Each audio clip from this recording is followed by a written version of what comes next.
And it's your understanding too, Greg, that any cost that we incur over and above, well, we could do a full fine if we wanted, and full cost of remedy. Correct. Okay, you guys check it out. Or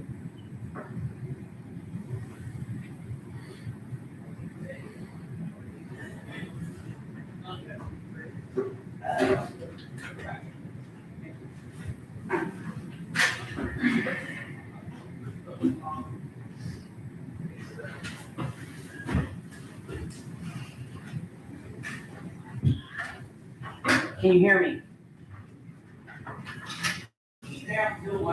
That's the thing, we gotta.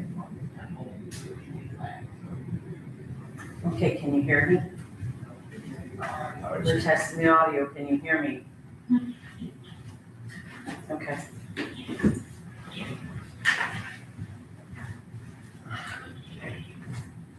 All right, thanks. I'm actually surprised, nobody's here. I know, right? It's 1 minute. Well, they say they can hear me. Okay. It's faint, but they can hear me, they said.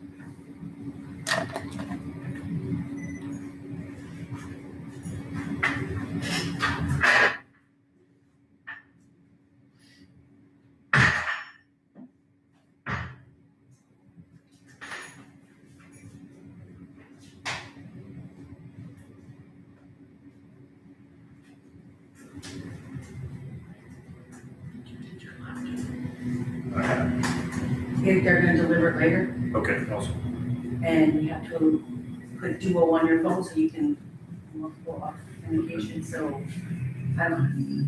They're supposed to be bringing it up soon. You bring me? I've got, Yeah. maybe the Trying to deal with email when they're Oh, I don't have this email on my phone, but I have I couldn't see anything right, so I was in the car, obviously, but, my work here. trying to find one, make sure there's a decent amount of people available. That's another example. Be nice to have. Mhm. I could just. So that we straighten. yeah, it's been on. Okay, it's 8 o'clock. We're gonna go ahead and begin today with trash court before we go into the regular commissioners meeting. So trash court today is related to the Kippenbrook property. Approximately 5 or 6 weeks ago, we had these folks in attendance, and there were continued, what the county thought were continued violations. A time was set for August 3rd to determine whether those violations have been remedied or if further action was necessary. What got this started was there were multiple complaints that have come in over the last several months and over the last several years. And I think the first letter started back in June of 2025, so we're over it a year later since the county's been involved with the property. At the previous meeting, we discussed that the property potentially constitutes a health nuisance due to the accumulated waste and potential for vermin infestation, that the condition was objectionable, and that there was a accumulation of combustible and non-combustible waste materials, fitting the definition of junk in the ordinance and also the trash definition. Those are separate items. So the violation of the ordinance 2.1, as it was the trash or junk was not screened by natural or other appropriate means, so as not to be visible. So it was in violation of that, and trash or junk which may provide food or harborage for insect, brooms, pests, pose fire safety hazard. Those are some of the violations that were seen. We also at that time questioned if there were any junk or abandoned vehicles on the property. A notice of violation, a written version was mailed to them. We required the Kippenbrooks to remove and properly dispose of trash and junk within 30 days. It was a little more than that. The vehicles must be in compliance, and if not corrected, we talked about having taking final action at that part. The county ordinance allows for violations to receive up to $1,000 fine for each violation. And if the violation is not remedied, the county resources can be used to remove the violations as we judge. So we're gonna start with solid waste director. Do you have an update on the property? Carla Striegel, winner, DuBois County Solid Waste Management District. Yeah, Before you I, begin, can I ask, have the Kip and Brock been in touch with you since our last meeting? no, Okay, and also, I think they had asked at the last meeting who they should talk to if they had any questions or comments about the process, and they hadn't reached out to me. Have they reached out to anyone else on the board? No, sir. Okay, so yes, this was, this was referred to the commissioners. Typically, when we get a case, we try to work with folks to take care of that violation without going into a fine or taking it to commissioners court. Whenever we do not feel like we are getting things happening, then that's when we turn that over to the commissioners. So yes, this case has been turned completely over to commissioners. I did drive by this morning and took photos. It is probably neater than I have seen it. I do assume that that was a lot of work that went on in the last little bit. The entire front yard area is tidy with no weeds. And then, and I know some of the commissioners have driven by as well, and I've shared these photos. They've basically taken a lot of the vehicles and parked those in the back, along their back line, which, you know, in the past they've told us they can't really store that back there because of conditions with the property, you know, maybe being too wet, et cetera. So, you know, at this point, they have done a lot of work. However, I mean, it would be my recommendation, although it's completely up to the commissioners how to handle this case. It would be my recommendation at the very least, fine them for, you know, having gone through this entire process for so long and, you know, taking a long time to get to this point. I do believe that it will start to decline again. So to me, that is completely up to the commissioners, whether you would close out the case and sort of look and see if it will get reopened once things start to go downhill again, or what you do from that point forward. It does look like they have, you know, I mean, most of the stuff is associated with the firewood, and, you know, there's some metal collecting, you know, things going on. That's, you know, most of the stuff, they have pulled stuff away from their neighbors' yards. But again, there is still a lot of stuff there, so. okay, thank you. Thank you, Carl. So Commissioner Stefano, you drove by the property on, was it Friday? Or Saturday? What day did you go? Yesterday I did. So it looks, I mean, just like Carla had stated, that the front of the yard and things like that and the neighbor's yard does look better. Looks like there's a couple more items that have accumulated there. There is a vehicle there, there's a lift, and it looks like a lot of the things are being stored on the back side of the building and things like that to keep it, I'm assuming, out of the front, on the road front, and things like that. But there's a lot of things accumulated there. There's a lot of things. So my concern, yes, it's off of the road front, the front yard and things like that, but We still have the steel crates there. You know, the wooded area down behind, I don't know what is back there. It looks like there's piles of rock there, which, you know, I can understand that, you know, putting rock where they need it and things like that. But there's a lot of items. Looks like old four-wheelers or, you know, even if you try to clean up the items that are sitting around that's in the crates, outside of the crates, I mean, where is that gonna go? You know, the building, I'm assuming, is full. So, you know, that's kind of a fire hazard. The garage, So I'm, the shop, what was that? the little shed, or the. No, I'm talking about your two-car garage.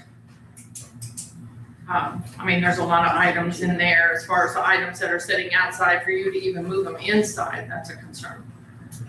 So, one of my thoughts, so your pictures on, I think you said Sunday. Yes. Versus what Carla, so here's your photograph. And I don't know if it's because it was foggy this morning, but your photograph shows a whole line of stacked yes, metal containers full of wood, what looks like other junk. So when I look at your photo, I say, that's a definite violation. Yours just too much, Mhm. and it looks like it's all over the place. So that's where I was thinking that your stuff was from, and this is another one, that Right. your photo if you said this was taken on Sunday, yes, it looks like it's full of stuff in the driveway, and then Carla's photo just this morning, it's all gone. yeah, but where'd it go? Well, right, so I would look at your photo and say, this is an obvious ongoing problem, it's, so in one day, it seemed like the Kippenbrock waited until the last day or two and then cleared it up, and at least the driveway part. Yeah. Um, And then again, like I said, my concern is where did that go?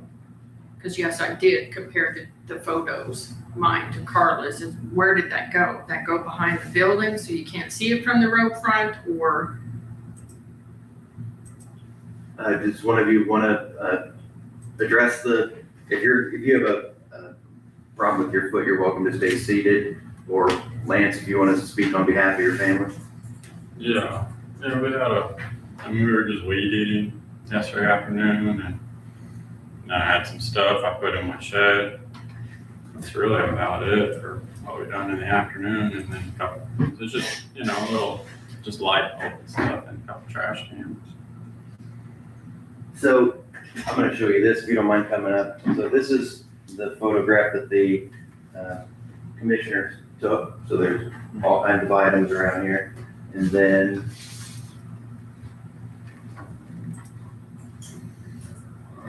Sure. yeah. And then that's the same. Yeah, that's fine. And then here are the ones from this morning where, man, it looks like a lot of that stuff is gone. Or is it not? Is it still, do you think this one? Oh, and yeah, square up more. You just kind of push it back and tighten it up a little bit? Yeah, when you're doing stuff, just like, that's how you do it. Okay. All right, so so maybe the way that the photographs are looking to me, I'm just a one-man crew, so that's here and there. You might have got him mid cleanup. Oh, sure, yeah. Yeah, I got jump here and there, and Sure. I get that, I mean.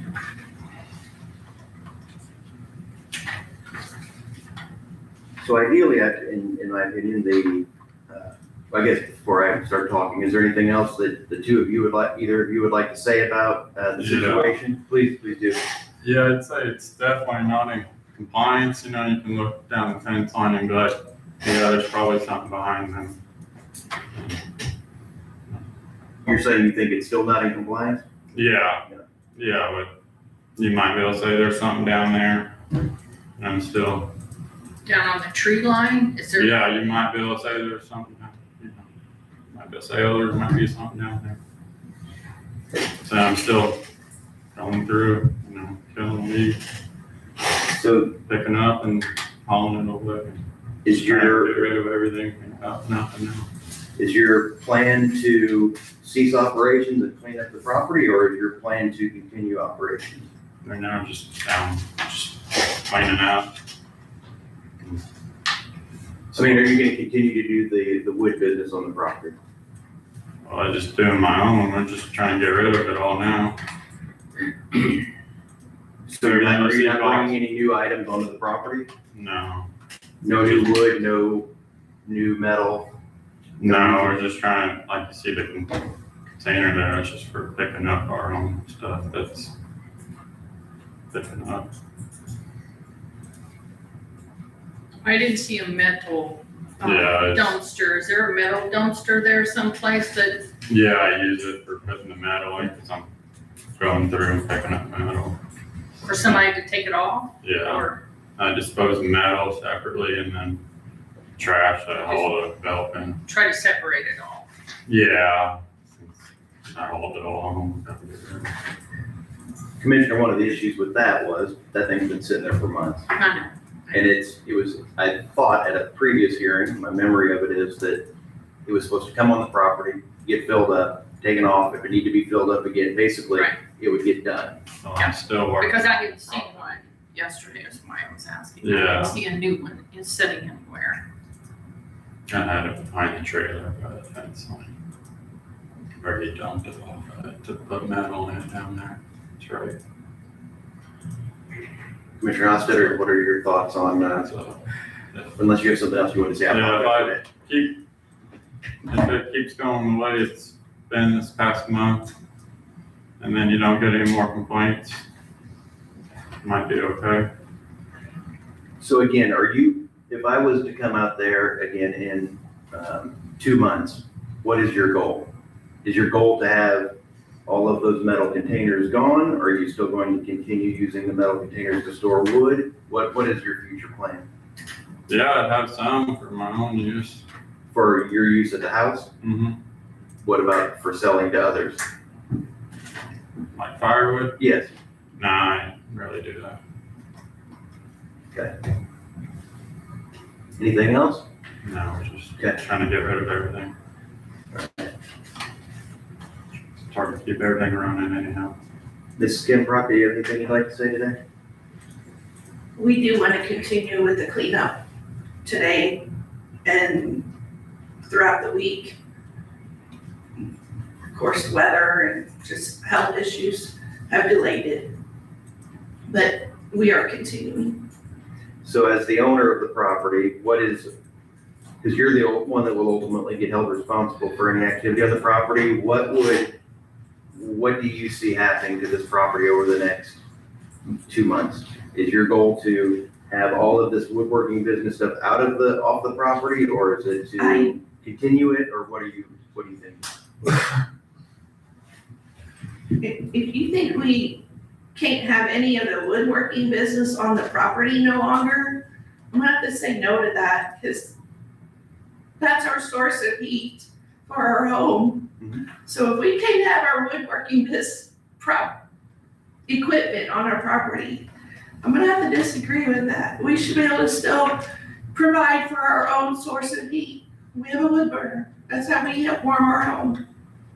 So we should be able to keep that, but we need to keep it tidy and in one area and cleaned up, but it's not always the ideal situation where you can do that, but we are definitely gonna do much better about that. And keep up with it, not let it pile up. And, just stay organized. But again, to your answer, if you want me to get rid of all my woodworking equipment, then I can't. That's how I warm my house. Okay, thank you. No, and I definitely want to take that into consideration. I don't want to take away anybody's ability to do that. The issue that we're seeing here is that I've got neighbors that have wood burns, people all across the county that do that, and their properties don't look like this. They don't have stacks and metal containers filled with wood and empty ones all over their property. So that's the difference. yours appears to be a quantity that is greater than personal use. And what about the piles of sawdust? Is that used to burn for the home too?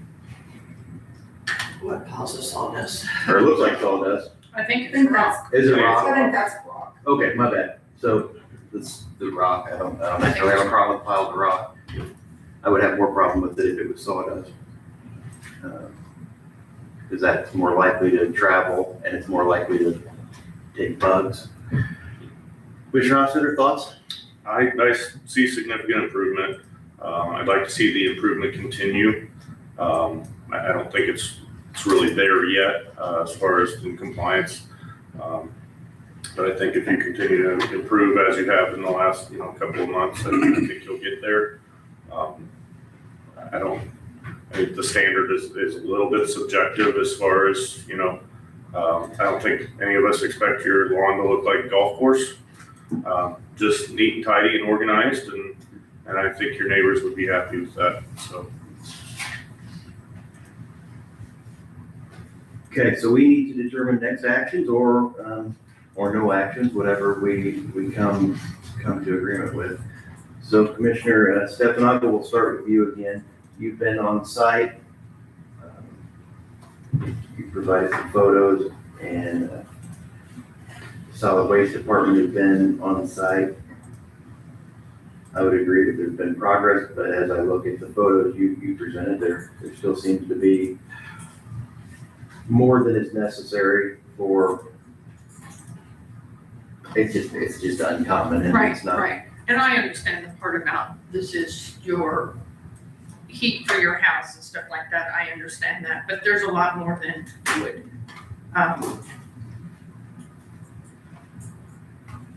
I think that there needs to be a deadline as far as how long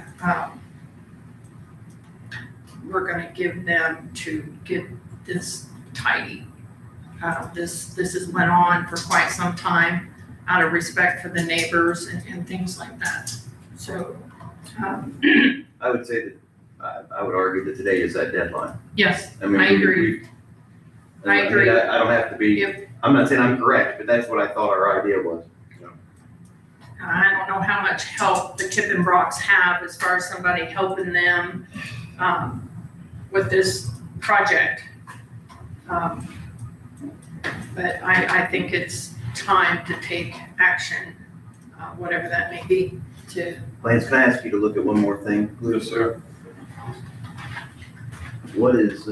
What's going on in this area here? What is that stuff? We're just sitting through a bit of a cleanup. What is that? I'm sorry. Right. Yes, what are these items here? It doesn't look like wood. I'm not sure what these items are. Motorcycle and just piece of wood, and 2 concrete blocks and a fence post that we have along the way. Okay. It's quite, like, we'll get it, if there's anything else, just, Okay. yeah, basically, a lot of work, but we can do it.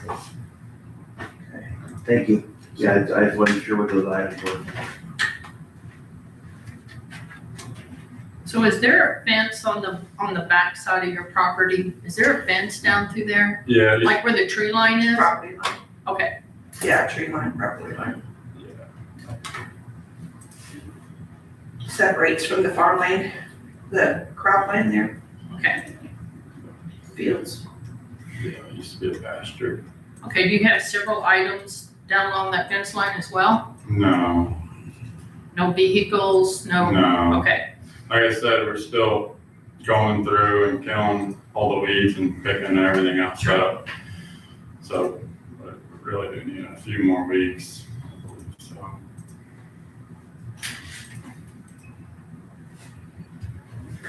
Well, I guess our options can range from the following. Here's how I see it, and Mr. Mayor can tell me if I'm misspeaking anyway. We could give them $1,000 fine.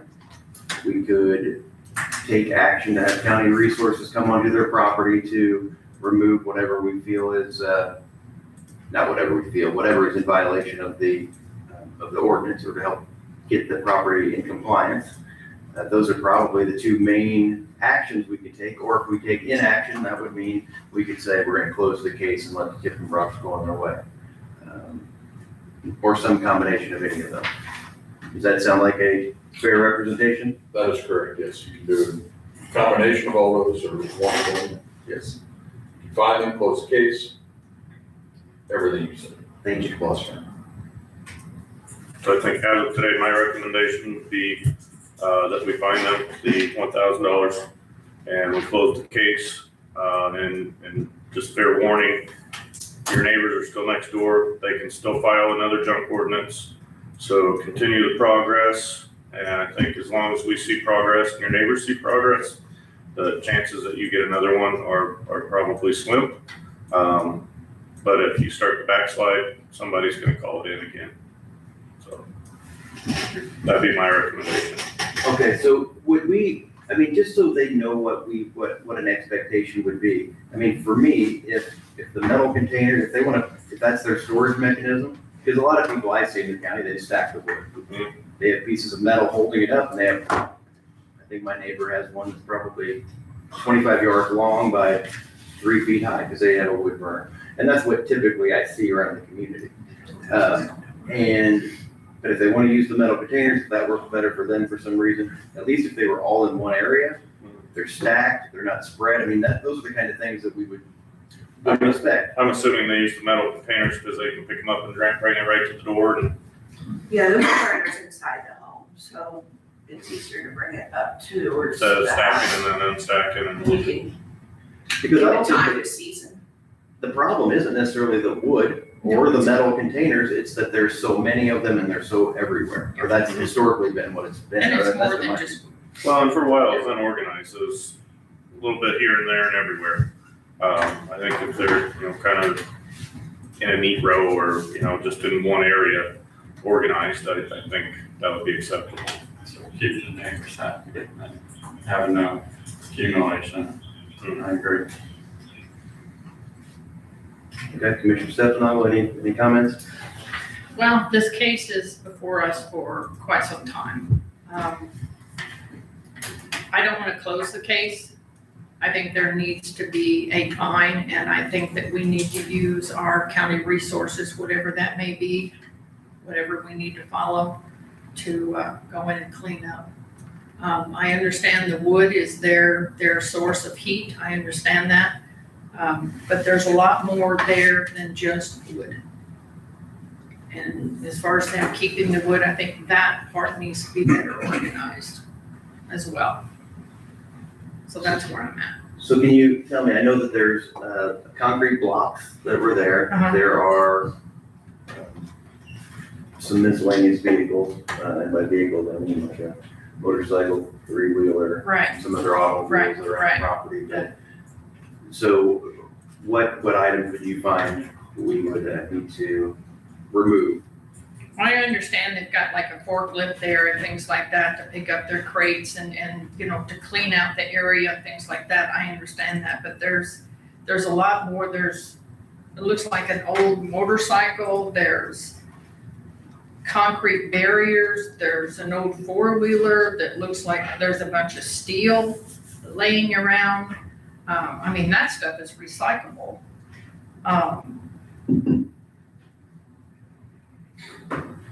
I mean, I can't imagine what's inside the building. It's not like that you can clean up outside and move things on the inside of the building because the building is packed as well. If you're not gonna sell the wood to the public and keep it for your own, I think it needs to be in the steel crates and everything else. There's a lot of recyclables there. Everything else needs to be cleaned up, recycled. I don't know how many vehicles are there. We don't know what's down along the tree line, and things like that too, or behind the building, stored. Not only rodents, but, a fire hazard that we have to think about the neighbors. Teresa, I would argue that if it's out of sight, our ordinance doesn't cover that. So if they built a fence around the entire Yeah. property, we couldn't see it, what's down below. You know, As long some as that's behind the building or out of sight, that, I'd like to see it a lot more organized than what it is. You know, I realize there's recyclables, there's wood, there's things possibly that they're repairing and things like that. I understand all that, but I think the case has went on for so long now that I think it's time to definitely get started on us getting involved and cleaning it up. However we can handle that.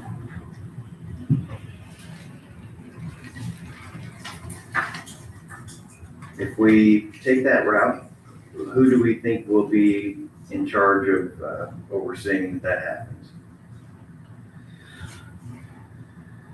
I just don't know how you see that process playing out. It could be one of us, it could be possibly Carla.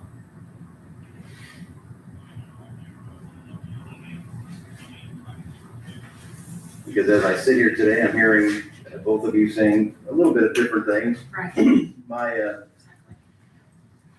6 weeks ago when these folks were in here, I was pretty fed up, and I guess I'm still a little fed up with the whole situation. Understand. But when we see, and I haven't seen the driveway look that clean, Carlos picked it this morning, since I can remember. So, I definitely see that there's been some work that's been accomplished.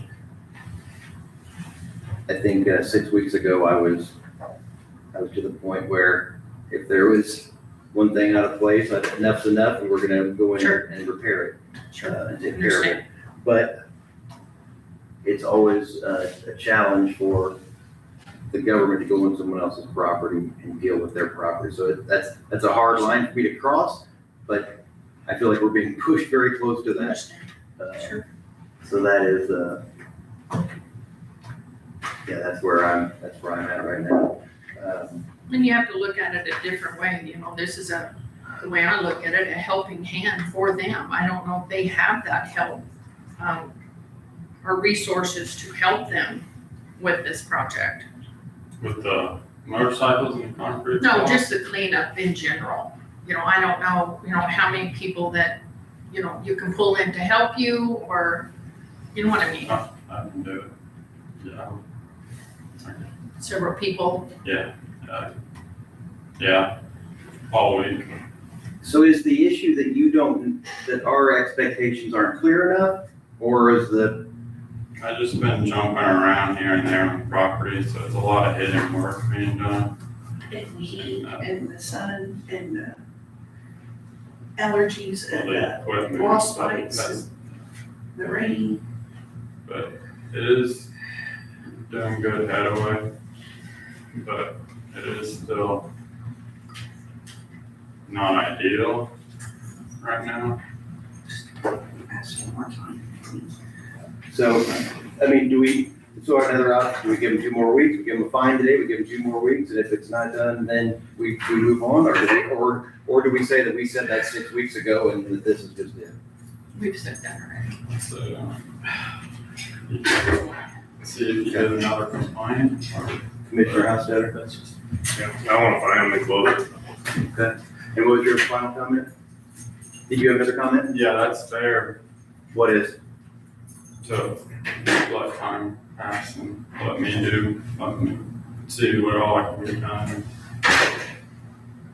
So we have, looks like we have 3 different opinions on actions. That's fine. I guess my thought on finding it and closing it is, hopefully they get it in compliance and it doesn't come back. And if it does, we'll deal with it again. And this time, we're not gonna be easy. I don't think we've been easy this time. Excuse me, but, it's gotta get cleaned up. And I see progress. And if that progress continues, I think they'll be all right. As last viewed, I think it's about there.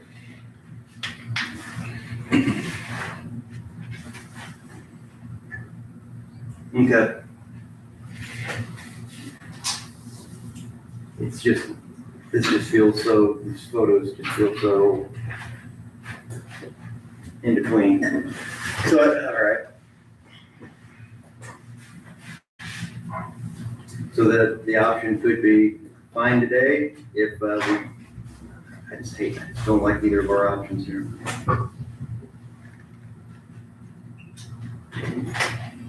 Yeah, I'm just gonna take a second to consider.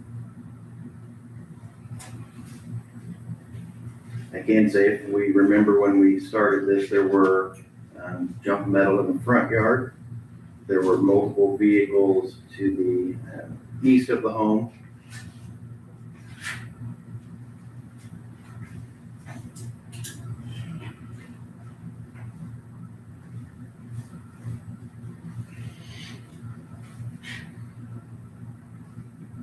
So again, I think I'm kind of following where Commissioner Stephenagel is with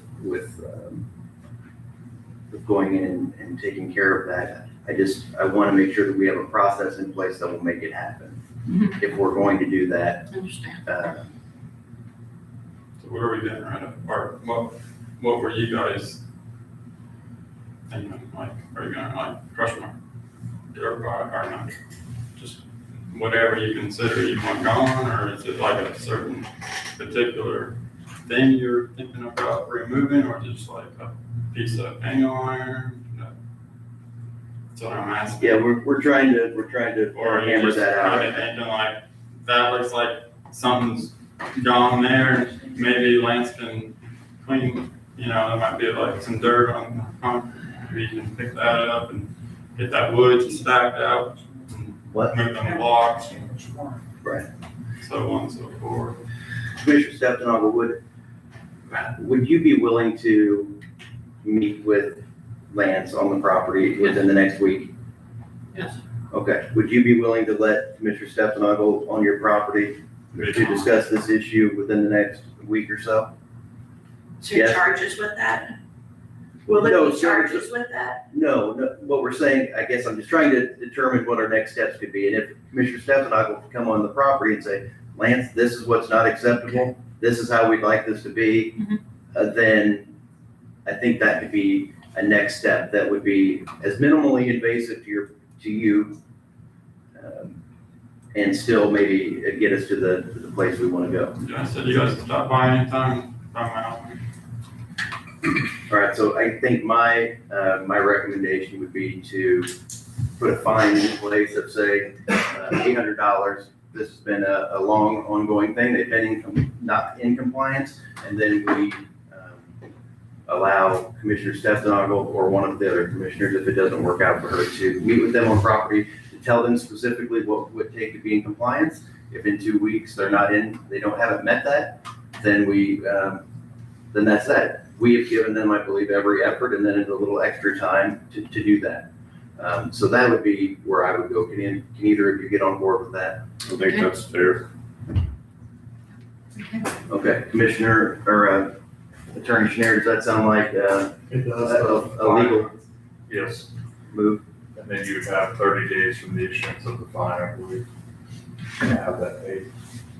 My one question would be, can we wait on the fine until the 2 weeks is up? After she's had a chance to review it and then come back here in 2 weeks and do it all at once?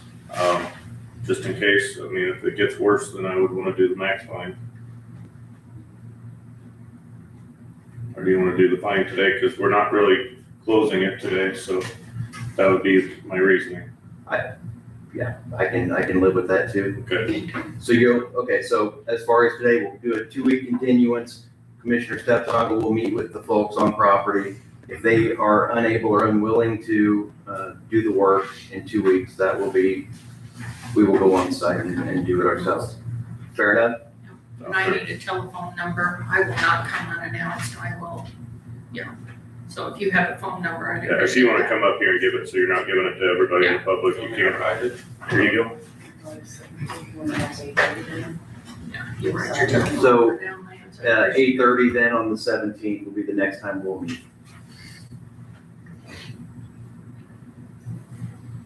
Any other business for the trash court today, Commissioner? No, sir. Okay, we will close that. Highway reports? Actually, I'm gonna have the highway report. All right. We're gonna close trash court and I believe what we'll do, once we get the meeting in order, is Highway will have you hold so that Mr. King can come up and we'll get people back on, we'll try to make sure we're on schedule here. So, okay, we will call the commissioners meeting to order. We have a quorum present, so we will do business. We'll start with the pledge of allegiance.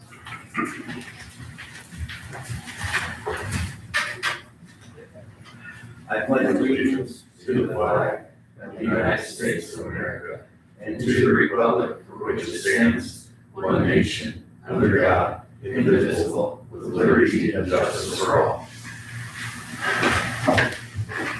Okay, so Mr. King, if you want to come up. Good morning. Morning, how you guys doing? Fine, thank you. Good. Good morning. So I'm here to request use of the courthouse property for Faith Family Fest on September the 27th. Most activities are going to take place on the two of the roads surrounding the courthouse. We do not have a stage that's being used for Fest. We're hoping to be able to use I'm not sure what it's called, but like the landing area before the courthouse to set up some music up there and be that kind of place where we have the PA system. So, and maybe cornhole board is allowed on the grass, but we can talk through what's available, what's not. So we like access to the courthouse building and the restrooms if possible. Okay, and what are the time frames? So 12 to 4 p.m. is when the festival's going on. We are going to have at 10:30 or 10 o'clock, I can't remember, we're still working the time, a community church service that'll take place probably on the courthouse. Our church, Victory Temple, maybe a few others will be a part of that service. So that'll be probably 10 o'clock, starting set up about 9:30, 9 o'clock. Okay, so if the restrooms were open between 10 and 4 on September 27th, that would meet your request. That'd be perfect. And do you have a need for access to any other courthouse resources, power or anything like that? So that's the part I don't know yet. Typically we use the city's power across the street by the courthouse. I don't know what the electrical setup is on the courthouse grounds.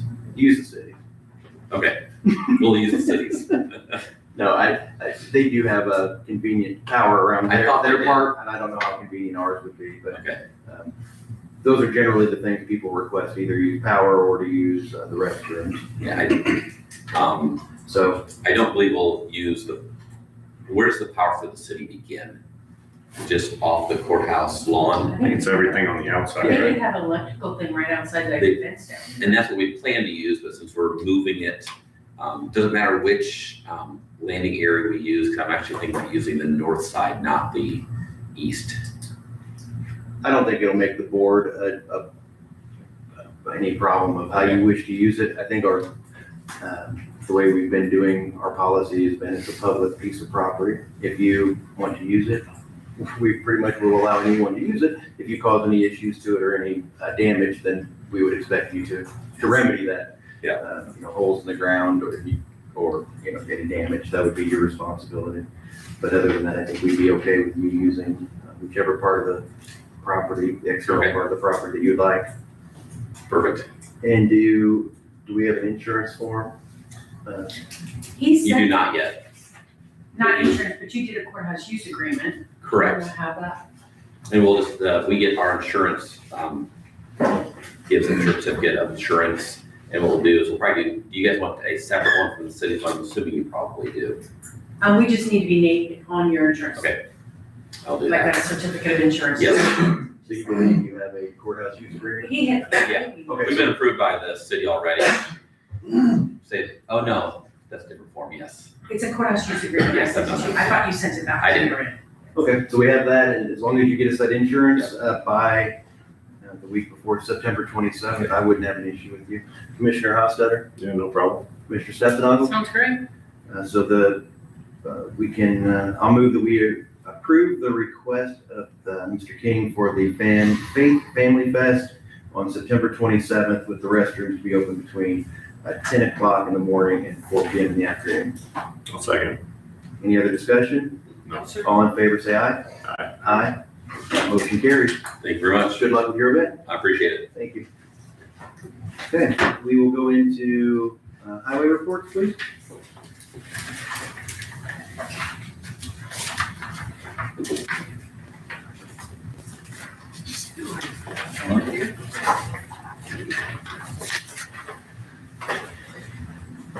Thank you.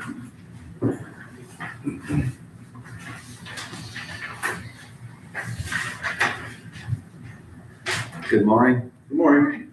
Donnie Lincoln from the Wallace County Highway Department.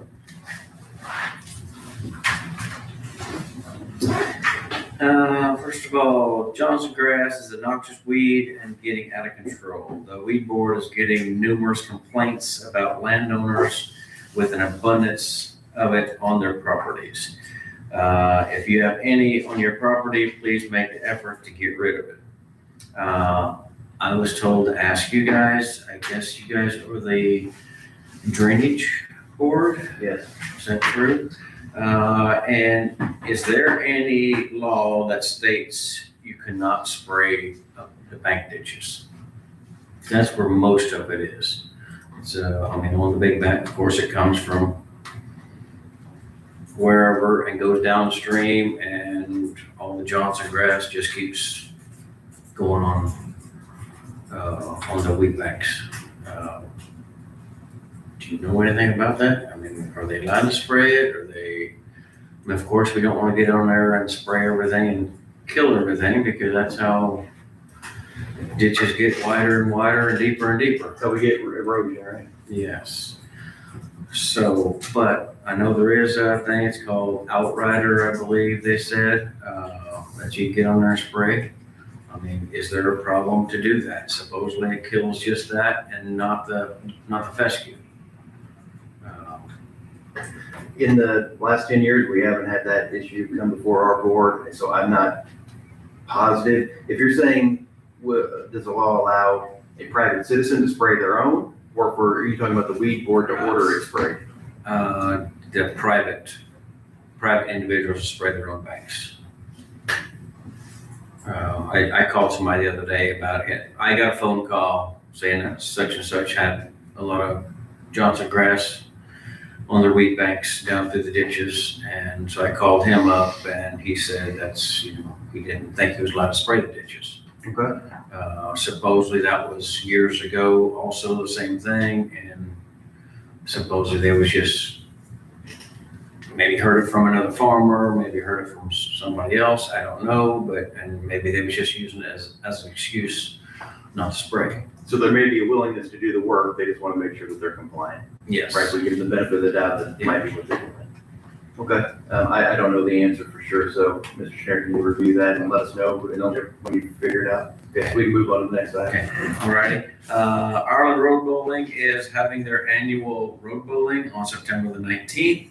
With your permission, they would like to close 500 North for their fundraiser. This is the same route as what they've been using for years.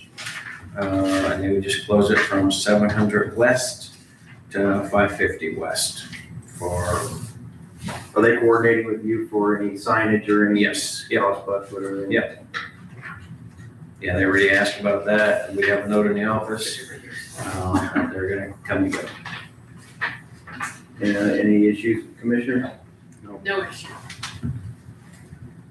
Is it, since you've been involved before, they have down that they request it closed from 10 a.m. to 7 p.m. That seems like quite a stretch. Is that the amount of time they need? Yeah, by the time we get everything picked up and get there's a lot of stuff. I we need believe to pick 7 up. is We a have- little.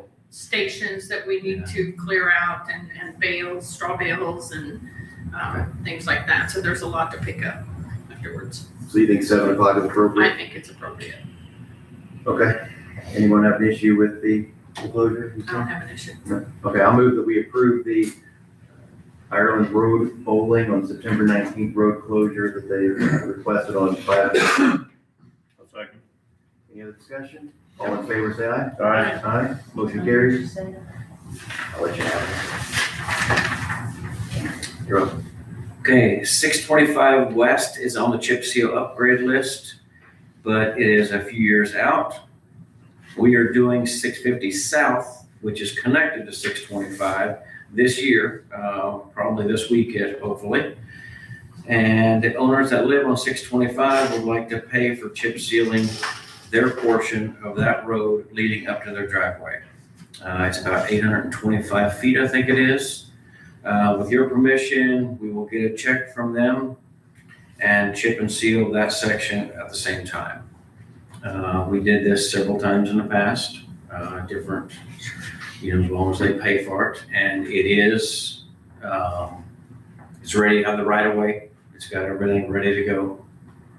So they do have a 60-foot right of way. Okay, so it's just that there will, but we will still do the main work, but then they will pay for the rocks, the 11s and the oil, 2 layers. And just reviewing this again, I know we spoke about it last week briefly. So my position, of course, has always been if somebody wants to put in money, that makes our money go further and the whole public benefits from it. So I think I'm favorable to the action if the highway department can make it work. Yeah, I agree. Sounds great. Okay, just so it's in the record, I'll move that we approve the highway department moving forward with the agreement for the 625 West chip seal. I'll second. All in favor, say aye. Aye. Aye. Anyone opposed? Motion carries. Okay, it is getting harder to find guys who work weekends and late at night to go out and cut trees off the road, put up high water signs, close gates when dispatch calls, and on Saturday mornings for trash recycles. I will be getting with Marky soon to discuss a plan about what we can do, and I'll get back with you. So just for the board's benefit, the current policy is they get time and a half, so we call them at 9 o'clock on a Saturday night, and they're relaxing, watching a movie with their family or whatever, and Donnie will call them and say, can you go to that road that's a mile down the road, cut it up with your chainsaw and make sure that the driving public is safe. Or it could be, a hole, like a sinkhole in one of the roads, or it could be any kind of emergent situation that needs immediate attention. It's not gonna wait till Monday. Currently, the person would get time and a half for their time with a minimum of 2 hours. All right so far? Right, yeah. So if you made $20 an hour, you'd be getting $60 for those 2 hours. And if you're at home on Saturday night and you're comfortable clothes watching the thing, that may, I can see where that would be inconvenient, maybe not something people would want to do. And we want to, I think, compensate people appropriately for that significant inconvenience, because people in our community, myself included, I expect when the power goes out that somebody's going to work on it at midnight. Or if there's a tree in the road, I expect somebody's going to go clean that off. As the public, we probably want that stuff done immediately. We don't want it to just wait. So I'm favorable in working on some way to improve this. Yeah, I would agree. My initial thought would be maybe double time for the first 2 hours.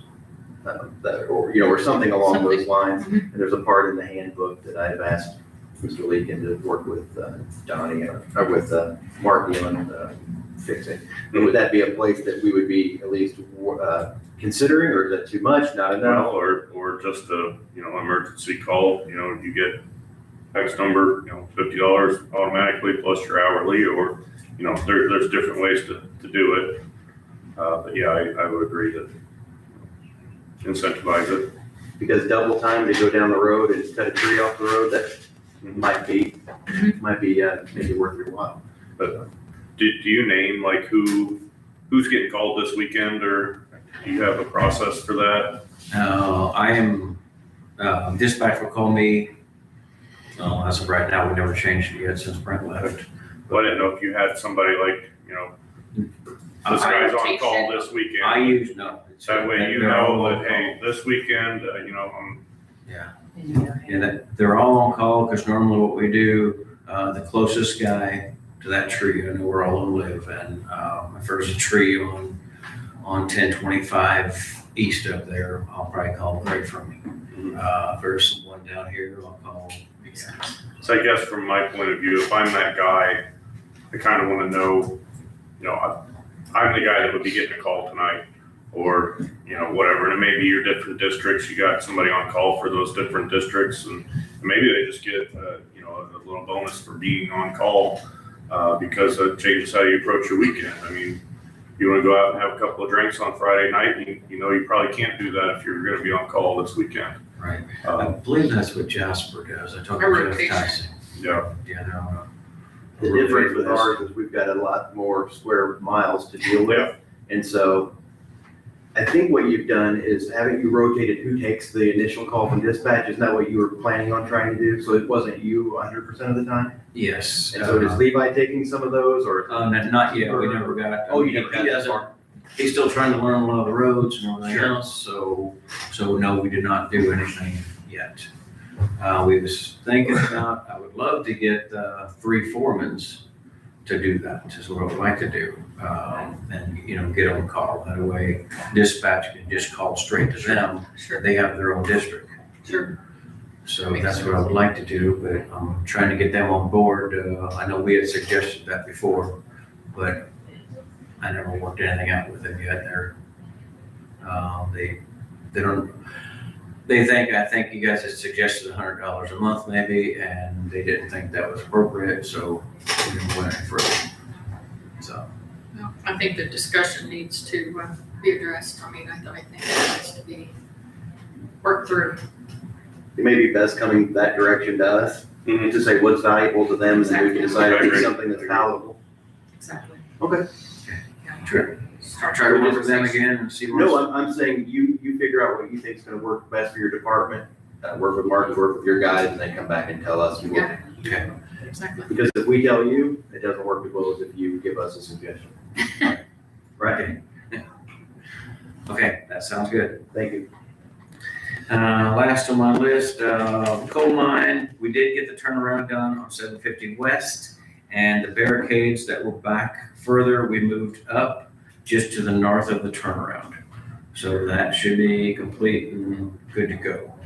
And then I've been trying to get in touch with the superintendent to get an estimate date of completion, but he's a hard gentleman to get a hold of. So as soon as I get a hold of him, I'll try to let you guys know about when it's gonna be done.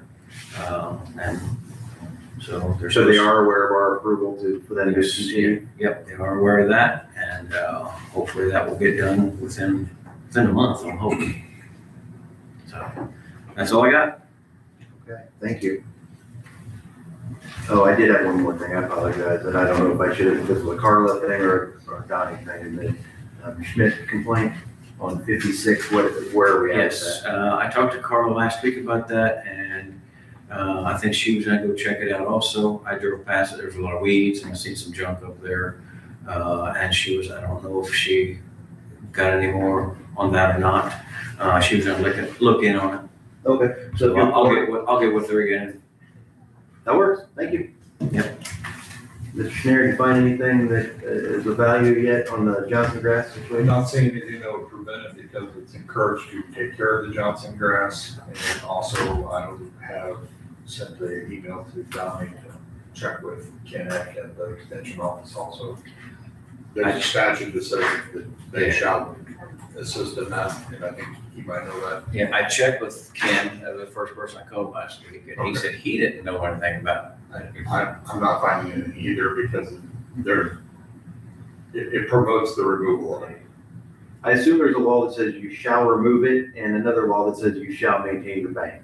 Correct. Yeah, that's what Ken or Kenny Eck or Kenny Grossman, one of them said that I believe it's a state law where you have to get rid of Johnson grass, so it's Correct. you pretty much have to go that route versus the And not straight back. failure to do so can be an infraction as well, so I'd say that they seems to be the opposite of not doing it. It encourages it getting done and penalizes you for not doing so. But it does pose another question is how they can get rid of it. I mean, you can't just go in there and spray anything. Yeah, I think there's a spray they call Outrider, which kills Johnson grass, but not the fescue. I can't say that for sure. Okay. So, And sometimes it takes multiple applications. yes, Right. yes. Right. And you can't just go in there and spray it now with the seeds on it, because it's gonna die, then those seeds are gonna come back in next year, so you gotta get it preferably before it starts seeding out. Mhm. So, So I guess that would be what I would tell the person is that they probably, that as far as we know, they have a responsibility to remove the Johnson grass. And they also have a responsibility to maintain their ditches. Yeah. So I mean, I know those are two things that might sound like they're competing, but I don't think that they are. I mean, I think law requires both of them. I know the weed board was hoping maybe I can get with Greg and maybe write something up, a letter, and send that letter out stating that they must do it to the ones that we see, the farmers that we see. We won't send it out to everybody, of course, because there's no use to send it, but the ones that, like my guys, whenever they drive around, haul rock, whatever, if they see something, let us know, let me know. I'll let the weed board know, and we'll send them a letter. So. My memory of that law is it's pretty clear. And it's lined up pretty much what is required. So I'll see once if Greg could write up a letter, the same letter that we can send out to whoever has it. I think that will work.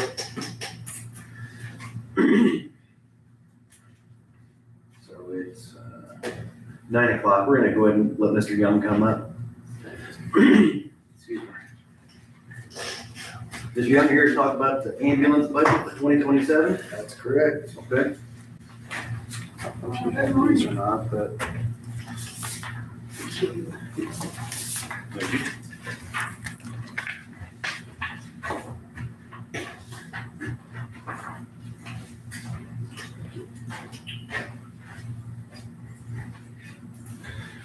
So not a lot of change from previous year.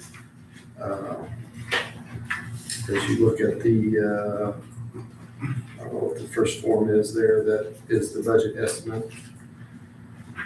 Supplies will be the same, personal services will be the same, with the, I think it was the 3% or 2% increase of what the, So whatever the council gave you, that's what yes, you haven't modified it up or down? Yes, Okay. So that'd be the same in the supplies at 5,000, that was the same as last year. The subsidy on the second page top is 410,000, that's what it was last year. So when I run the numbers, year to date, currently 9 months in, we're at $285,327.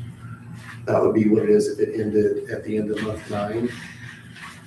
So if you analyze that, that's about 380,436. I left it at the 410 because that's what it was previously, and month by month, I've been sending you those, and it's kind of all over the place. One month we make $20,000, and the next month we're $100,000 in the hole, so it's hard to justify. Just my best guess. Yeah, so just, if you don't mind, just continue to send me those monthly reports and I'll review it with you as we need. Yeah. But yeah, that And has we're been the case, working- depending on how the billing works, how we get paid, the month to month can be, Yeah, we're Completely working with a different billing company now, and that's gonna start October 1st. So the billing company we were using was called Quick Med Claims. They got bought out by a bigger company. I don't remember the name of them, but since that time, we haven't really been satisfied with where they've been. It feels like that we're getting more, we're getting pushed off more, basically. We had a lot of claims, as we discussed, in aging. I think there was like $2 million in aging over 6 months old that they're still working on. So we had addressed that with them about 6 months ago, and it doesn't seem like that's really getting, maybe a little bit better, but nothing like, if we even collect 10% of that, that's half of the subsidy cost. So I think that's where we're not happy with them. So we made the decision to move to a different billing company. It's called 911 Billing. They're out of Madisonville, Kentucky, and they do nationwide. We met with them on initial call Friday. I met with them down in Evansville, and they had some ideas to help improve the revenue stream. So, so on your budget, if you're budgeting 410,000 for 2027, yes, that money will be to pay for the 2026 correct. numbers. So the hope is, once we move to them in October, which is what the start of the fiscal year for Deaconess is, we'll see a pretty, a better trend on the revenue cycle. Can you remind me, I know I asked you when we met, when 911 billing takes over, do they get to take on that old book of business, or does the other company have to? The other company has 90 days to clean up what they've built. They have 90 days to get through. And that company, the original one, makes money whenever they collect, right? Yes. They don't collect, they don't make money. Correct. So, yes, Same hopefully structure as well. that may give them motivation to try to collect again, Yeah. because that's their last chance on those dollars, and then if not, 911 billing can do their. Correct. Okay. And same structure as what 911 billing would be, they only collect on the net. So we don't pay them, if we don't get paid, they don't get paid. Correct. So their structure for payment, I think, is a little bit higher. 911 billing is, I think, at 5.5%, and QMC was like at 5%. So there's a percentage of higher, 0.5% higher on the what they charge. But the money they're going to make up in the difference, it's going to be worth it for us. So moving down this sheet there, utility services, 8,000 for the Huntingburg station, 8,000 for the DuBois station. That was same as last year. When we look at repairs, I did up that. Last year was 60,000. This year we're going to put 70,000 in. We're looking like we're going to be right on track with where we're at. Hopefully not to be over in this current year, but as the cost of parts and cost of everything continues to go up, thought we probably should up that up a little bit as well. Uniforms, same as last year, we were 2,000. And then what we would have in the capital outlays, we put in for a new ambulance remount for 350,000. That's a little bit, that's less than what we normally would put in for a remount or an ambulance, just because we're not buying the cot. So the cot and the mount, the mount that goes in the ambulance and the trucks are a little over 50,000. So we had to do that to get through. Now that we've got all the cots purchased, now when we start remount, they'll take the cot and the assembly out of the old truck, put it in the new truck. Okay. So we won't have that cost of 50,000 of buying the cot and the assembly to go into it. So that's Currently why have a remount on order. we have one remount that will start, I think, any time now, hopefully take delivery. I'm sorry. We have a new one that they're going to build. They're starting here shortly, and we'll have that by the end of December. And then the next year in 2027, we have a remount already bid out. Okay. So we skipped last year, but we'll still be getting an ambulance every year because they're starting to get caught back up in the backlog The that they have. rotation. Yeah, okay. So, and then there were a couple other minor equipment things from batteries, computers on the truck. So we have 8 computers right now. We bought those all at one time. The goal is that we'll start replacing those like 2 at a time. And so we just have one rotating schedule instead of buying one at once. Sure, makes sense. What? And then the cot replacement, just replacing the tires on the cots. They're not really kind of doing the same thing with that. I think they're about 500 a piece, so that's for 4 of them. And we just try to get those on a rotating cycle. So for the total budget estimate, we're about $118,000 less than what we were last year. 2 things that we had in there that we didn't, we were replacing our Lucas devices, our CPR machines, and then we replaced our cardiac monitors. Both of those were more than the cost of a new ambulance, and so that's where the other 118,000. So just trying to keep up with the equipment and be fiscally responsible also. You're doing a great job. Thank you. And again, with Mr. Young coming in, and I appreciate the relationship I have with him and able to work with him. And even though an $800,000 budget seems expensive in some sense, there were times 18 years ago that it was higher than that. So it's just I mean, I think even though it sounds big, we're doing pretty well. We've got good eyes on the collections, and I think we're heading in the right direction again. The only thing that really worries me is just the subsidy number, because we don't know what will transpire in the next 3 months, especially switching companies. Are they gonna do the due diligence and get our money paid for, or are they gonna say, well, we lost that client, disregard type thing, you know? They'll collect the easy stuff, but they're not gonna go on, you know, so that's the gamble you take, but I think you have to, if you wanna get ahead, sometimes you have to take a step back before you can take 2 steps forward, and I think that's where we're at in this case. And as far as getting any money through the actions of 911 billing company, they don't get to start taking business until October 1. So we won't see their revenue until Yes. many days after that. And so this new company that bought out QMC Billing is called Digitech. And so that's, again, I feel like they bought several billing companies to try to monopolize the market and haven't been able to, you know, every time you buy something else, it's instead of adding more staff, it's, hey, I need you to do this now, hey, I need you to do this now.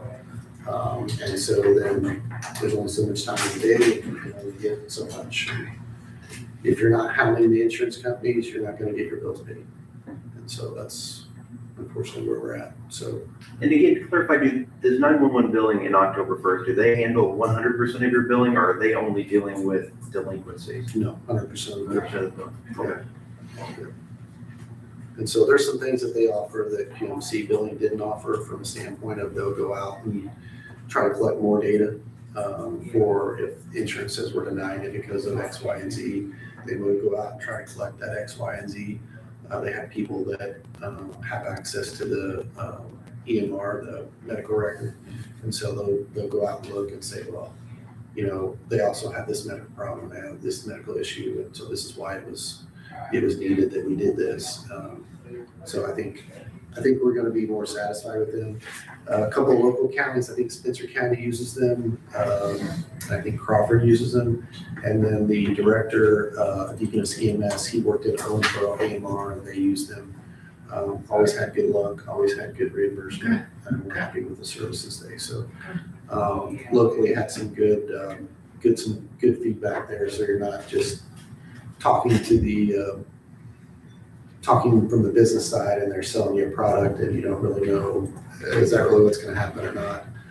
So we reached out to a couple different places and they had good things to say. So Good. They were pretty good about that. Sounds great. Anything else? I don't think so at this point. We're hoping, like I said, the new truck will be here in December hopefully. And then, When that one comes in, does that include a trade-in, or is this one, is this the rebound, or you said this was the new one? this is the new one. We haven't traded it in. We're probably gonna keep that one and remove one of the other ones that we had as a backup to the backup. You know, there for a while when it was getting 3-4 years out to get a new one or 2 years to get a remount. You know, what do you do when you wreck one in the meantime? So we kind of stashed one away that we could potentially use if push came to shove, and so we'll probably just kind of do that. Use this one that we're replacing probably more for training and doing with our paramedic program coming up with Vincent University. We'll use that as like a training hub that they can actually get back to the ambulance and do some training in. So you still have a need for the old unit? Yes. We're not, it's not supplied out, but if we would wreck a truck or some catastrophic engine failure that we couldn't, then we could take all that stuff off that truck and put it on this truck. So. Anything else from the board? Nope. Move that we approve Mr. Young moving forward with the budget. A second. All in favor? Aye. Motion carries. Thank you, All sir. right, thank you. Thank you, Ryan. Okay. Okay. I think let's go ahead and do the CASA lease agreement. It is a couple minutes ahead of schedule, but I don't think it should take too long. We might as well just knock it out. So in brief, the lease that the county has with the city of Jasper is a 5-year lease. The lease is actually was up a while back. So I talked to Mayor Craig and we need to redo the lease agreement. So they, and believe both commissioners, all three commissioners have reviewed the old lease agreement. I think I'm just seeking consent from the board that I can go into a new agreement with the city under the same terms for the next 5 years. Okay. Which I think we're getting a very good deal for them. And I think part of us getting a very good deal from them, they have a request that we split the cost of HVAC repair that is needed. I think the amount of the HVAC repair, our half of it would be approximately $3,675. So the total of my thought for the board would be that we agree to pay for that half, and then we pay the $250 a month for the lease for the next 5 years. I think that puts us in a pretty good position and is fair. Anybody have any comments or concerns on that? No, I read the literature on it, so. Do you have anything to say about that? No, I just wanted to be here in case anybody had any questions, so. So you're fine with the location, you agree that the HVAC work needs done, and this sounds like a fair deal to you as the director? Yeah, I don't think we could go anywhere else for $250 a month. Right, don't say that too loud, they might change their mind. Yes, and I just wanted to say too, that you're all welcome to come anytime. I'd love to give you a tour and let you all know what all goes on in there with the comfort zone. And so if anybody wants to stop by anytime, you're welcome. I've been in there and it's, they get a lot done in a small space. They've made the most of it, so. And so, just for the record, I'll ask that the board give the board president consent to re-enter a lease agreement with the city of Jasper for the Casa location and the ability to spend, to go into an agreement with them to spend approximately, let's just say $3,700 for our share of those repairs. That's my motion. If I will second your motion. okay. Any other discussion? All in favor, say aye. Aye. Aye, motion carries. And so there's been a discussion with the auditor that money, we could ask for an additional appropriation, or we have approximately just under $4,000 in the commissioner's operating line item, so we could do it out of either of those. Does anybody have a preference? Does it matter? No, you have a preference. Okay, I will continue working with the city and make that happen.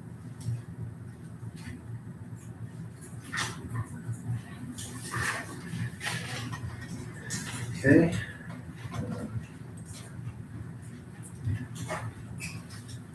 Mr. Leffert, you want to kind of give your report, sir? Yes.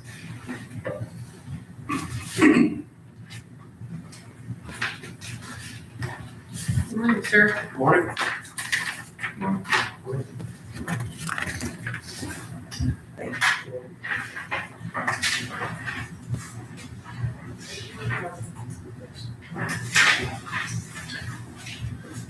Levi Leffert, County Highway Engineer. Caterpillar will be paving Santine Road today, and that work will continue throughout the week. Road will be open. It'll be a single lane flagging operation while they're out there performing that work. So paint workings and shoulder stone will be installed soon after by the Highway Department. The rest of the paving schedule is still up in the air. CNR and Rudolph are both planned to schedule to come out sometime yet this year. Tell me it could be mid-August, could be late August. I'll reach out to them and get a better update for the next commissioners meeting. Community crossing grant application. So the next call for projects application window opens on September 1st. And the county is eligible to apply for the difference between the lane mile direct distribution check and the $1 million cap. So since the county received approximately $378,000 through that lane mile distribution check, that leaves about $622,000 that we are eligible to apply for. And since community crossing covers 80% of the work, we need to make sure that we are putting in approximately $780,000 minimum worth of projects, because 80% of that is about $622,000, to make sure we're not leaving any money on the table, so to say. And so I've looked at the roads, as well as Donnie has as well, to see which ones would be good candidates for community crossings. We're trying to look for your longer stretches of road, your bigger projects. anytime that we do apply for CCMG. And so I've listed those roads here. They are Old Huntingburg Road from Huntingburg city limits to 150 South, Mariah Hill Road from 1100 South to Spencer County line, Old Road 64 from 500 West to Huntingburg city limit, Mill Street from 400 North to Jasper city limit, and 400 North from US 231 to Mill Street. My estimates come out to about $800,000 worth of work there. That's just the preliminary list at this time, which these were chosen using the new Violytics tool that we had, which is data driven. We're looking at the PASER rating and able to really look at the big picture to see what makes the most sense for what roads need to be done at the right time. So with PASER ratings, or with the Violytics, do you also input traffic counts? So Violytics doesn't give us traffic counts, but we can put traffic counts into Violytics, which I did look at the traffic counts on those roads, and every one of them is 1,000 ADT, average daily traffic per day, except for Mariah Hill Road, which is under. And those were all a PASER rating of a 3 or a 4. And a 3 or a 4, you're at the point that you've got to do something to it, otherwise you're getting a full depth reclamation. So they've gone as long as they can go. So 3 or 4 is really the ones that say we need to do. So I just wanted kind of general concurrence from the board, see if you had any questions or comments on this list of roads before I move forward with them, because I need to start preparing documentation as far as cost estimates and a financial letter of commitment to bring to the board at the next meeting. So that'll be the intentions is to get a letter of financial commitment signed at the next meeting. So that way, come September 1st, we can apply sooner than later. I don't know that if you get any advantage to applying sooner, but I'd like to think that possibly you do. So we want to make sure that we give us any advantage that we possibly can for applying. I don't have any problem with the list as it's presented. No, I don't either. These are roads that have, they get plenty of traffic. Yeah. And there's a lot of other roads that are 3s and 4s as well, but we'll look at those next year for our in-house, we call in-house paving projects, where it's all locally funded, no CCMG. Commissioner Steps, not any issue with the list? No issue at all. You know Okay. these roads better than I do. Thank you. And then, quick update on NDOT roundabout at Brettsville Junction. NDOT informed me that the intersection will be back open to traffic on Tuesday, August 4th at 5 a.m. And apparently it's supposed to be in the roundabout configuration. So that is tomorrow, so we will see. What did you say? It's supposed to be what configuration? In a roundabout configuration. So Going pretty quick. we'll see. I know there's a lot of traffic on our side roads. I take them every morning to get into work, and it is a madhouse on the county side roads. I know. We just all need to be patient, right? Yes. Well, that's how busy that intersection is, do they? Wanted to give an update on the gas tax suspension. As I made the commissioners and council aware previously, we had a loss of revenue due to the gas tax suspension. Governor Braun said that he would be making us whole, and he is following through on that promise. The Highway Department received its first gas tax suspension reimbursement check in the amount of $194,589.79 for the MBH fund, and also a check in the amount of $38,655.17 for local road and street. This covers the time period from April 8th through May 31st. Additional reimbursement requests will be presented to the Board of Finance and are expected to be completed by November 1st if approved. So, very good news there. And you feel like those are the amounts that we would have received otherwise, or roughly? Yeah, first glance seems, and that's what I'm hearing from other counties as well. We're all seeing to be pleased with the amounts. 1025 South Stream Crossing. This is located 200 feet south of Holland Road East. Initial plans were to start on this, repairs on this stream crossing on July 27th. That got pushed off a week, so they're gonna start on it today. Just wanted to pass that update. And the last item of business I have is roads within the vicinity of the Crossline Solar Project. AES is hiring a paving contractor to make some isolated repairs on sections of the roadways. Just want to note that additional long-term repairs will be completed at the end of the project. But we have some areas throughout the project that would warrant more of an immediate, let's get this fixed because they're getting fairly damaged. So the paving contractor, I'm told, is supposed to be out there in the next week or two. Anybody have anything else? Good news. No, Thank you. thanks, Levi. Thank you, Levi. How about we make our, let's go through the approval, then we'll take a couple minutes. So the first item of approval here is are the minutes from the special meeting of the DuBois County Commissioners on July 28th, 2026. This is the meeting we held prior to the public forum.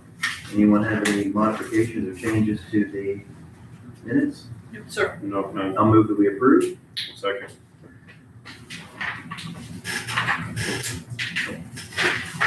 All in favor of the motion, say aye. Aye. Aye. Motion carries. And then we have the minutes from the public forum as well. It has a list of the people who spoke and general explanation of what we did there. I'll move that we approve that as presented. I'll second. All in favor, say aye. Aye. Aye. Motion carries.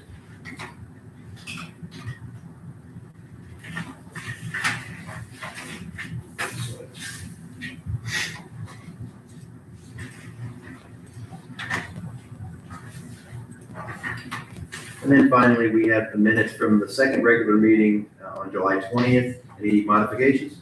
No. I'll move that we approve as presented. I'll second. All in favor, say aye. Aye. Anyone opposed? Motion carries. We have the payroll. Did anybody have any changes or modifications there? No change. I'll move that we approve the payroll. Second. All in favor, say aye. Aye. Aye. Motion carries. I did have a couple of questions on our claims, She so sent you an email. I'm going to review those.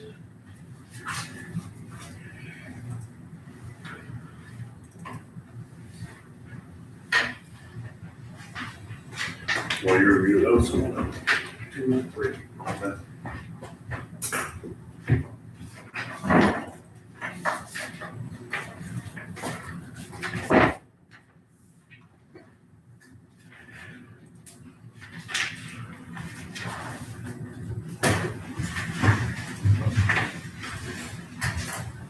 Excuse the restroom, correct? Are you paying with it? Yes.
You said that you should turn my thermostat 70 today. Stuffy.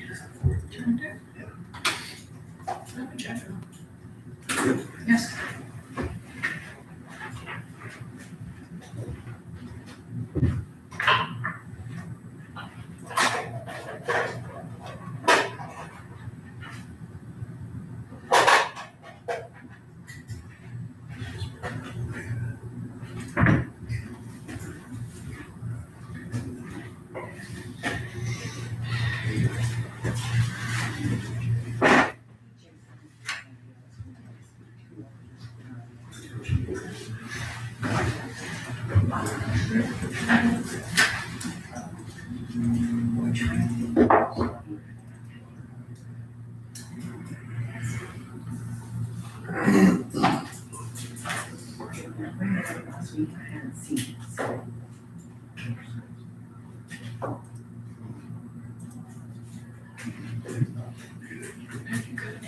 Yes.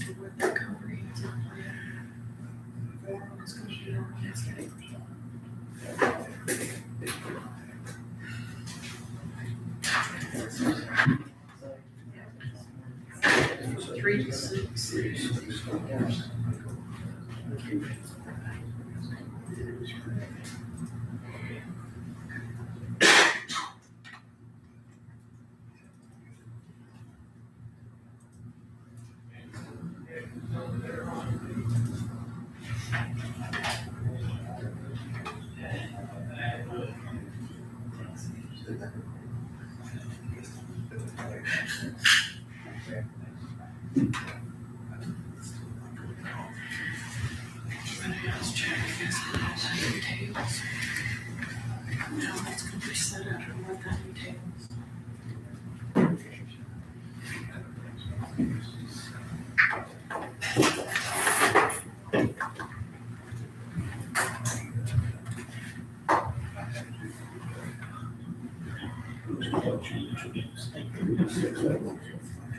Okay, let's continue here.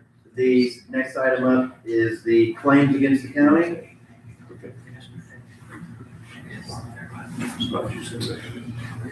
Sorry, go No, ahead. that's okay, no, because I didn't mean to interrupt you. We're talking about a meeting. It's okay, go ahead. Okay, with claims against the county, anybody have any things sir. to refuse? No changes. Okay, I'll move that we approve. I'll second. All in favor? Aye. Aye. Anyone opposed? Okay. Next up is the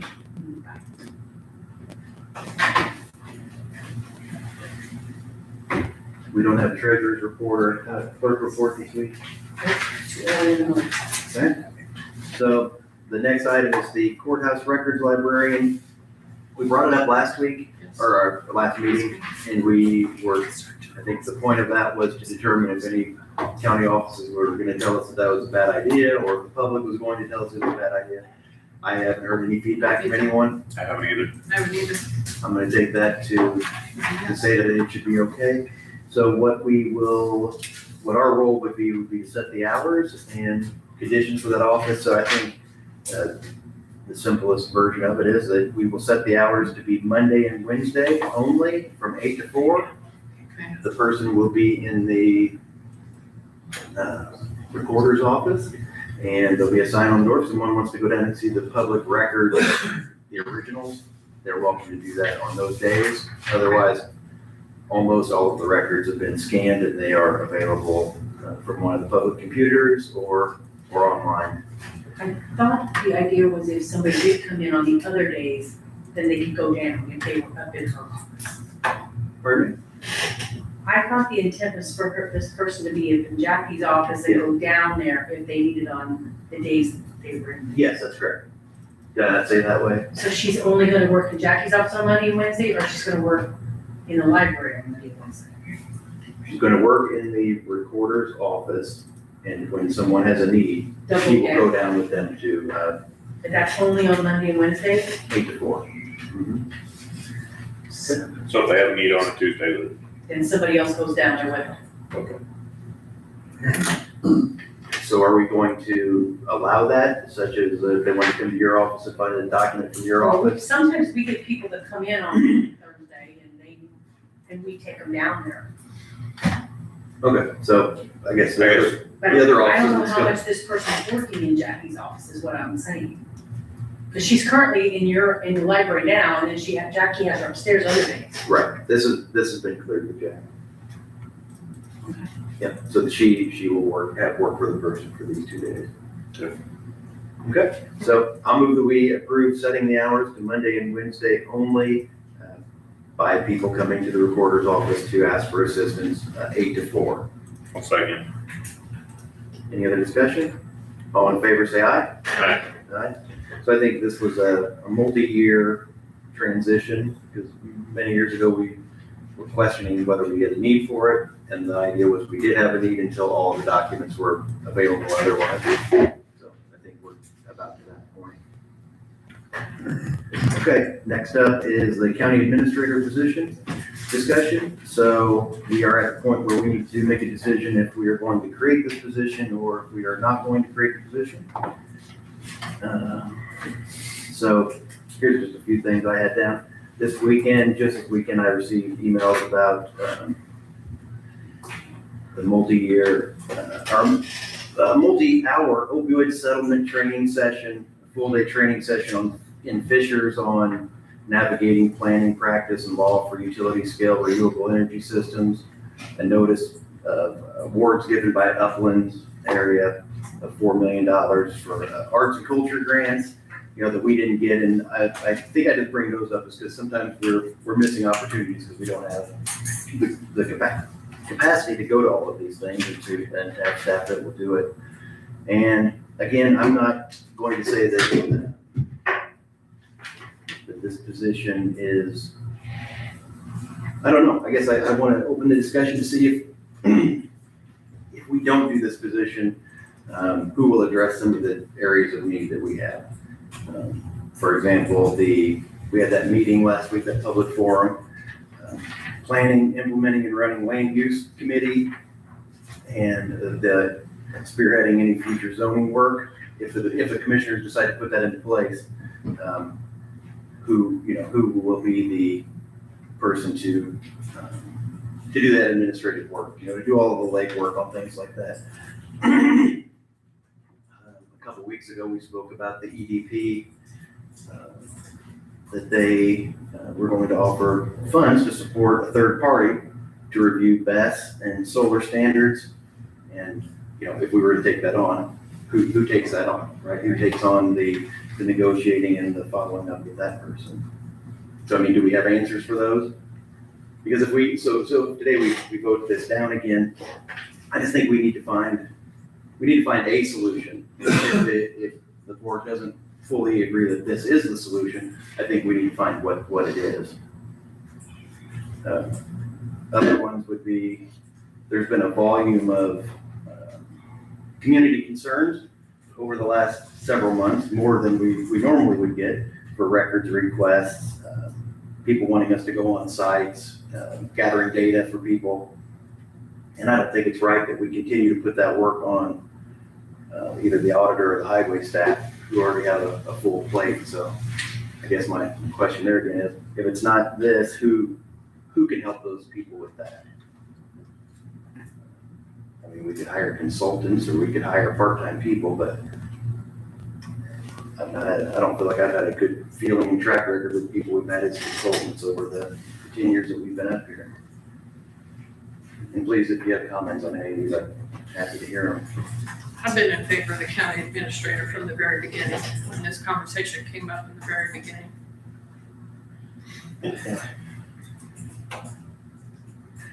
Another thing that's recent is the ordinance compliance.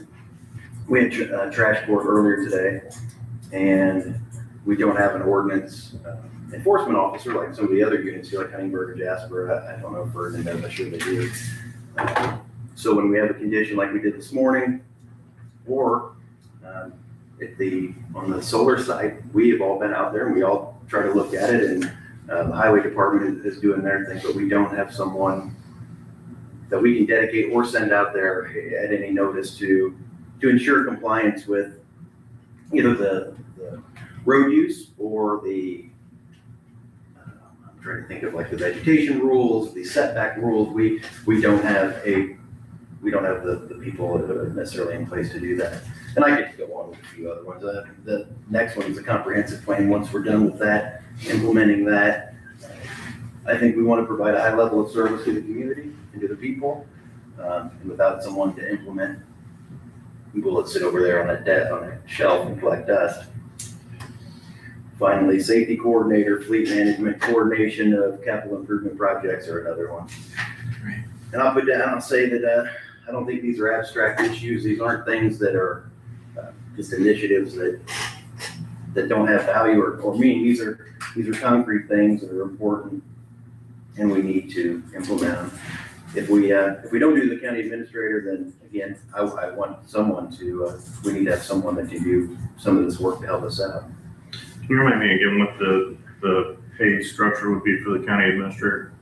So it hasn't been determined, but I would assume what I would approve, if it was our board, we would put him probably on a similar pay scale to what the county human resources person would be.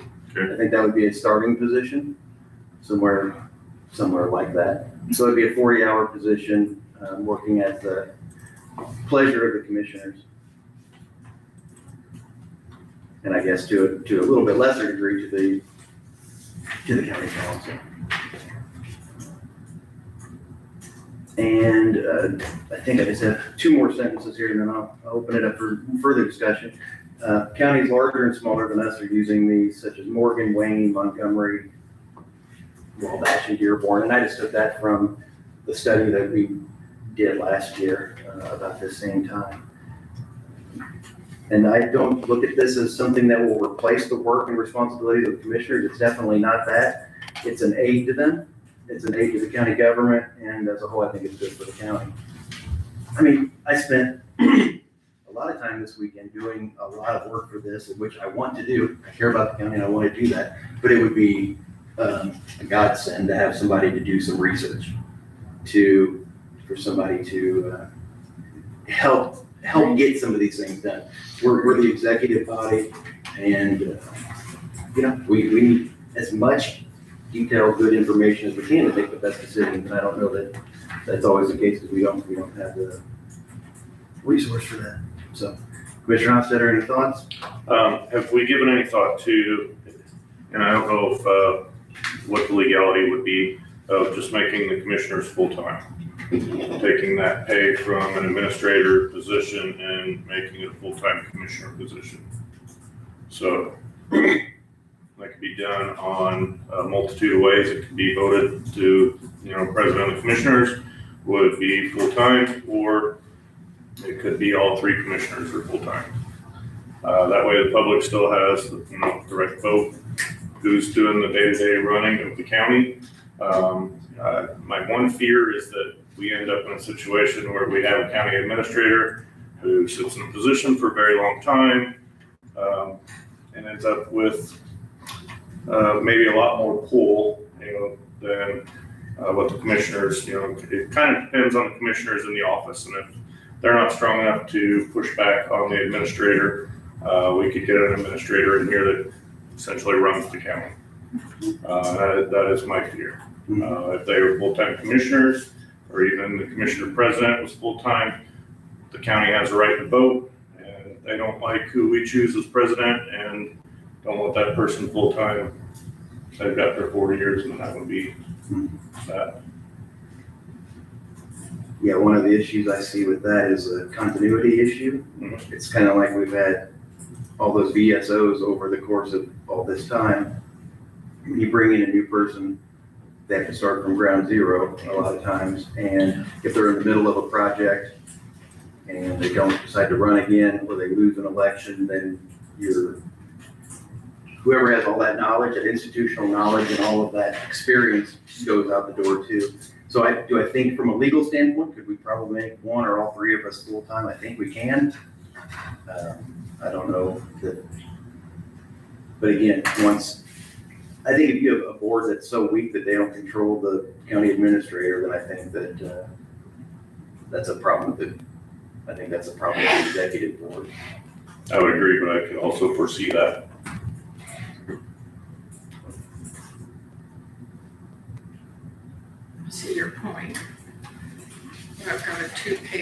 not a 3-page for the reasons. Yes, we should do this.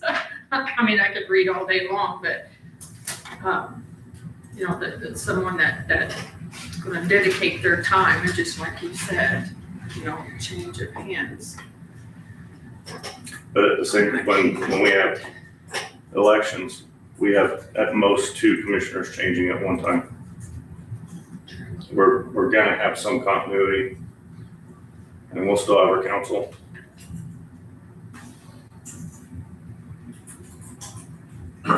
So is it our plan today to put it in the budget?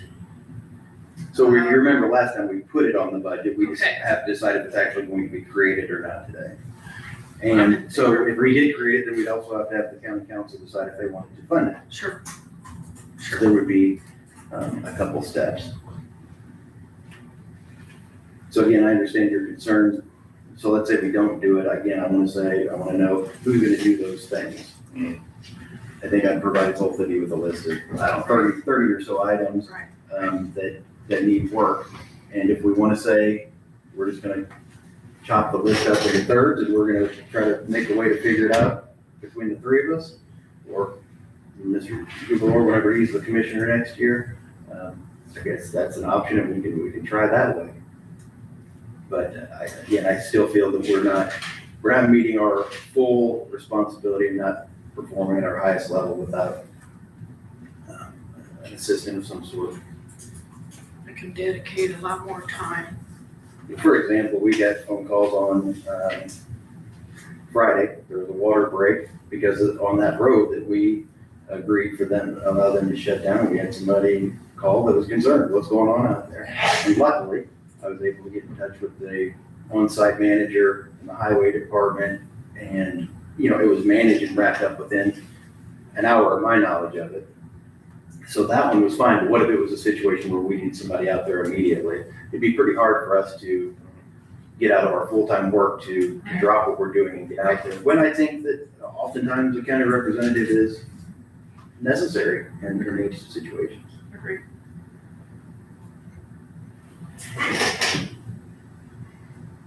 I'm in favor, and I always have been, so, of the county administrator, so that's how I feel about it.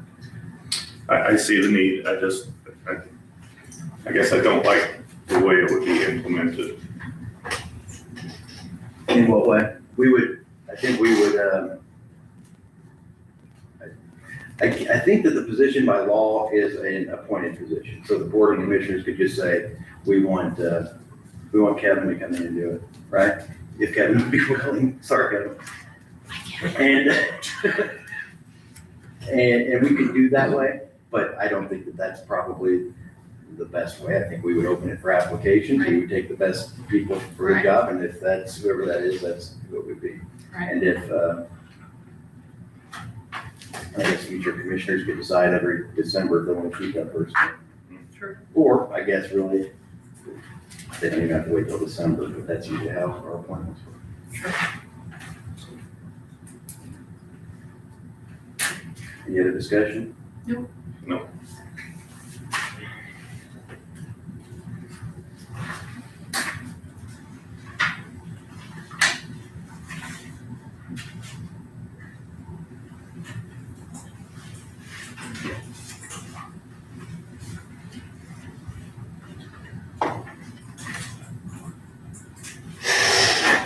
Does the public get a chime in or no? Or- It's up to the board, but I don't mind if somebody wants to. No, I don't mind.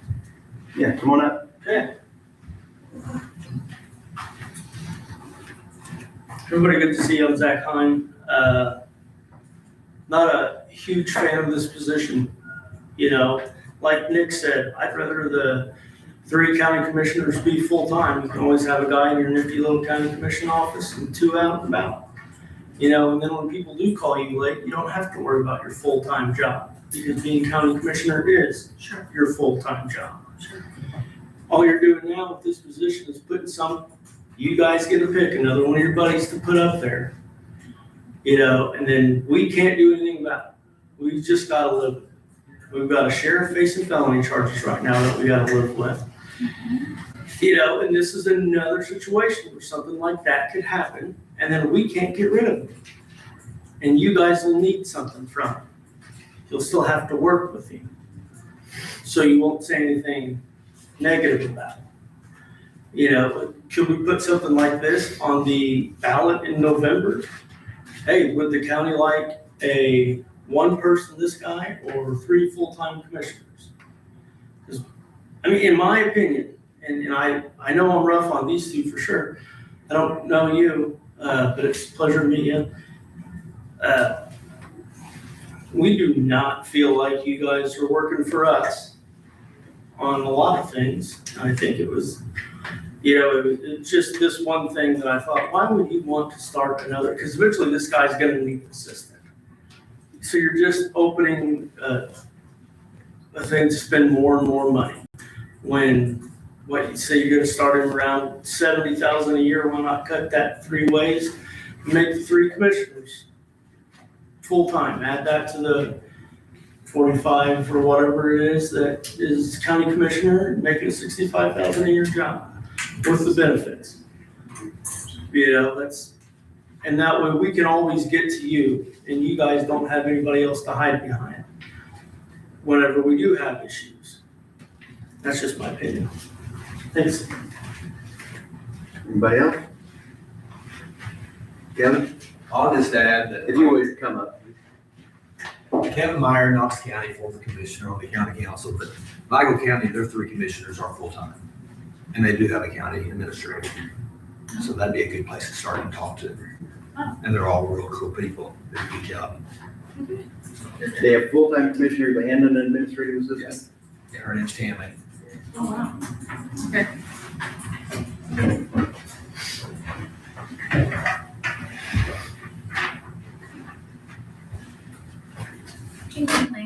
I just have a question.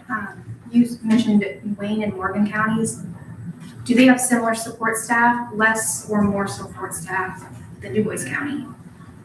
You said that they have the They administrator. couldn't have any less, because we have 0. Okay. Well, that brings me to my next question is, did you make a list to compare the administrative position compared to having more support staff? I would say the What? administrative position is support staff. Well, wouldn't the administrative position be more coordination? Where your support staff is gonna be your legwork, is gonna be that person that's researching, it's gonna be those specific things, where administrative is more a generalized area. I'm not sure I'm following. Is anybody else? I'm not sure. I want to answer the question, but I'm not sure I know what You you're saying. mentioned What do you- specific things like an ordinance officer, someone over safety, those are specific positions. So the administrative position is supposed to take over all these other specific positions without any staff. I would say that they're not taking it over. I would say we have 0 staff doing it now, and they would be a person that would start, you know, So they're gonna be the support staff for everything then, that one person. they would be a help for every person that, so at the direction of the commissioners. Okay, but then they have to have all these areas covered. That's quite a few areas for just one person, where if you had multiple people, they could do 2 or 3 things, but one person taking on, So your suggestion would be 5 staff members or something, 1 for each of these positions? not one for each. I think there are areas that overlap, certainly. But I think putting that all on one person is impossible for that one person, and then everything's going to become bottlenecked. Because we're gonna be waiting for that one person to get through with this, and this, and this, and this. You can't give them 2 tasks and then expect those all to be done in a timely manner. It's not gonna be possible. So if you make a list for the pros of an administrator, where's the list to compare it to for support staff? That's all I'm wondering. Bottom line is, I don't think that the county, if they're having a hard time picking up one new staff position, I don't think we're gonna pick up multiple staff positions to do all of these. And some of them, for example, ordinance, compliance and maintenance, those kind of things, it's not a full-time job in our county, you know that. So that's why, another reason why it wouldn't be individual people for each of these things, because none of them would be full-time. They don't need to be though. What's that? They wouldn't need to be if you're only using them as support staff. Yeah, I think that's a bad way of running government, if we're gonna hire part-time staff to do jobs like that, when they don't have the time, they would be dedicated to it, and it's hard telling how knowledgeable they would be. That's why you would hire them though, like you would have to do your due diligence and see who fits that position. But you wanna put somebody in one position, what if they're not capable of that job? What if Then they they're not the then they person get for the fired. research? What if they're not the person that should be doing the research? Do you have any other comments? No, sir. Thank you.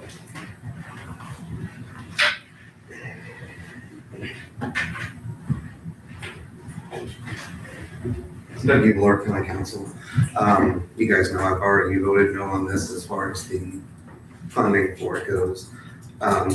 It seems like everything you've listed as something that needs to be done somewhere in the county, Region 15 or some department head already covers those responsibilities. So I think we need to first look at making sure our current employees are doing their responsibilities first, instead of hiring another person to take up their slack.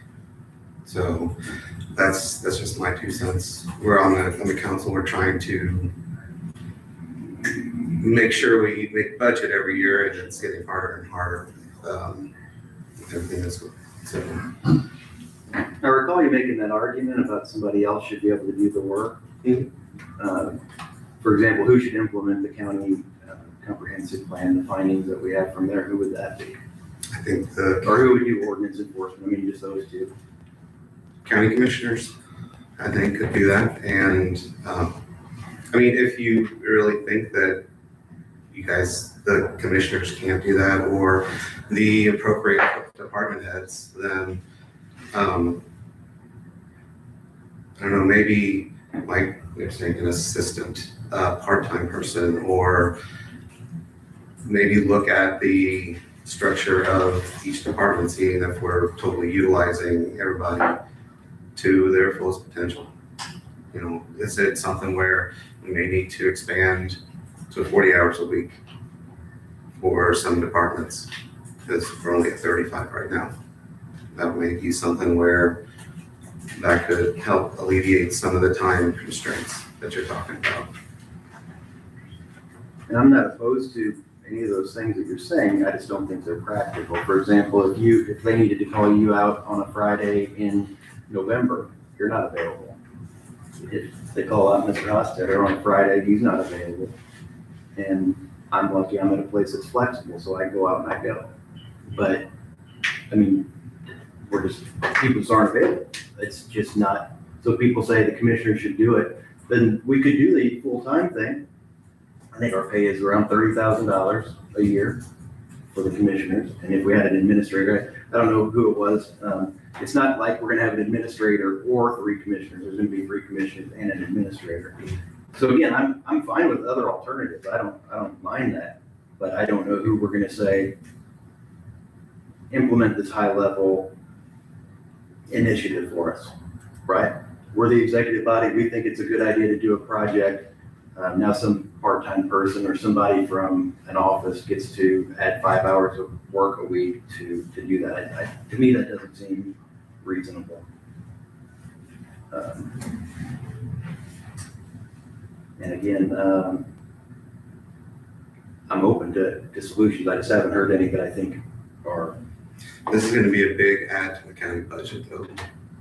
If we're gonna be talking about that, you guys are talking about 75, 80,000 plus an assistant most likely, plus having office expenses and all that. It's gonna be a large expense that's added on to the county budget. So if we did add an administrator, where would the administrator's office be? Do we have office space that we could utilize? I'd say we could make space downstairs. We've got space in the basement. Pretty much packed on space. We may need to rent more space or something like that. I mean, the whole basement is wide open. So again, I don't want to argue with you guys because I think we all want things to get done, but I just want to say, are you going to do it? Are you going to do it? Right. Am I going to do it? And if we are, do we have the capacity to do it? And so, because I'm not going to say to the highway department, take more work. I mean, they're working hard and they've got a full-time job. I would do that to the auditor's office. If you know of a place in the county that has people that are sitting around not doing anything or that have time for this, then definitely we need to look into that, but I'm not aware of any of that. Do you have any instances? Like I said, it seems like that everything that you've mentioned was the responsibility of someone, some department head or some group that's involved with the county. So that's just, I don't know that. when you're talking about going after the grant, usually Region 15 helps us out with grants, or there's other departments within the county that go and look for grants to get to our county. So. And see, I don't think that's the case. I mean, I think they do that occasionally for a very limited number of things. But we can just disagree on that. I guess. Okay, yeah. All right, that's my 2 cents. Thank you, sir. Okay, so we have, I guess we have an option of voting on either creating the position or if there's some other action we want to take. I mean, do you want to make the Board of Commissioners full-time people? I mean, I wouldn't be opposed to that. I don't know that I would continue to be a commissioner full-time. That would, we'd have to weigh that out, and I don't know how the implementation would work. Would you do them all 3 at one time, or would you do it as elected?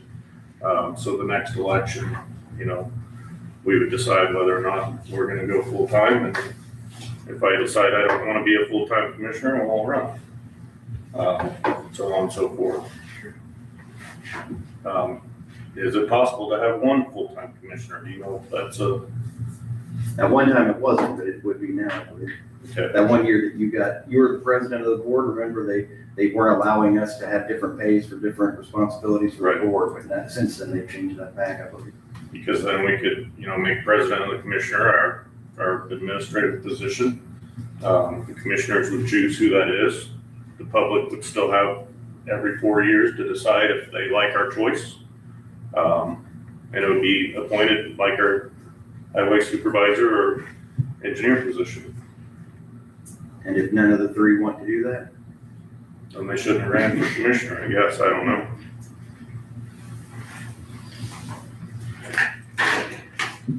Okay. All right, well, let's just put it up for a vote and we'll move on from there. I don't think we have any other business on the agenda today. Okay, there's surplus, but nothing under the general agenda. Okay, so on the idea of creating a county administrator using the job description from that was created previously.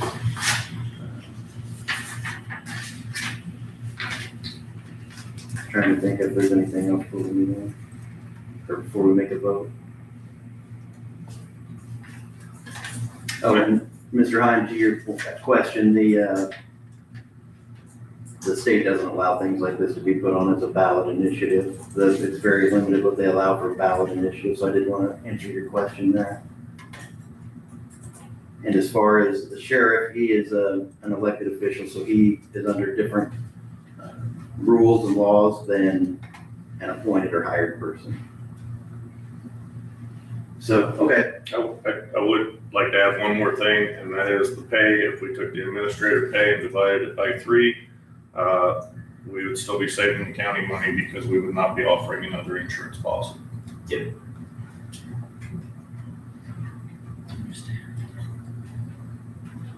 So we could add approximately $20,000 to each commissioner's pay to make them full-time.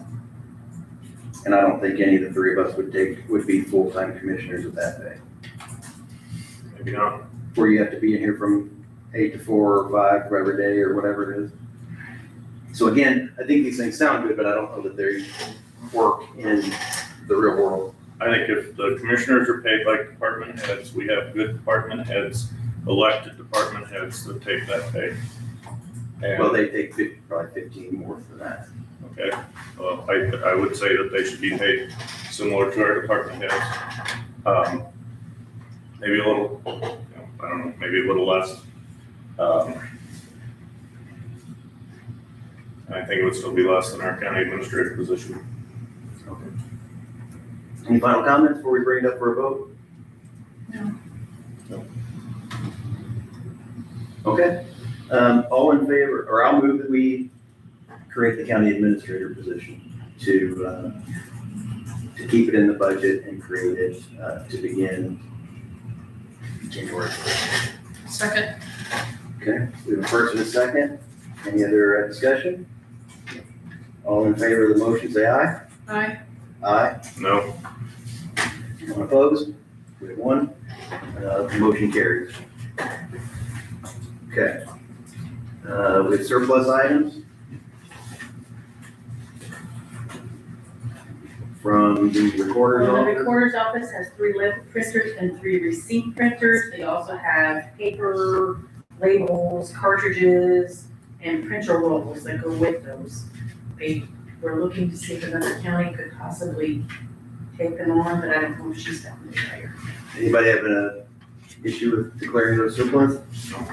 Shoot. Okay. I'll move that we declare those items surplus. second. All in favor, say aye. Aye. Aye, motion carries. Anything else? Okay, so we have a comprehensive plan meeting scheduled for August 5th between 3 and 6 at the 10 Clark Black Box Theater, what do they call it? Hopefully we'll have a wrap up around 5:30 on that day. So I just wanted to make that reminder. Also, I wanted to ask something about a budget. So we started doing car rentals over the last year so that people, when they were traveling, let's say to Lafayette for a conference, they had the option of going with Enterprise, getting a car, and they can use a newer vehicle that's, whatever, to go up there. Did we want to, I was going to ask the auditor, do you want that under our budget, or where were you planning on putting that? Or are you going to leave it into each It's under individual each office? individual's travel budget. And did you want to keep it that way? It's been working just fine. Okay, I thought it might have been easier for, No, actually, when people go, they get the receipt, they turn in their claim, it's been working very well. okay, good. The only thing is the office is only opening to 5, and it's a 24-hour rental, so they have to either get it back or the extra day, but it's been. I see yours. Yeah, that's okay. I don't know what's on there. Okay, thank you. Okay, so that's going fine as Yeah, it is. it's not had any issues so far. Is there anything else you had today? Mr. Schneider? No, sir. Highway? Commissioners, Stefano? No, sir. Nothing. Okay. Um,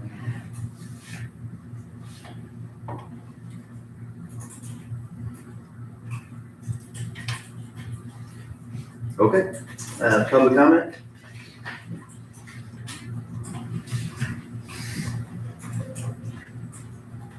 Okay, not seeing any, we will close the meeting.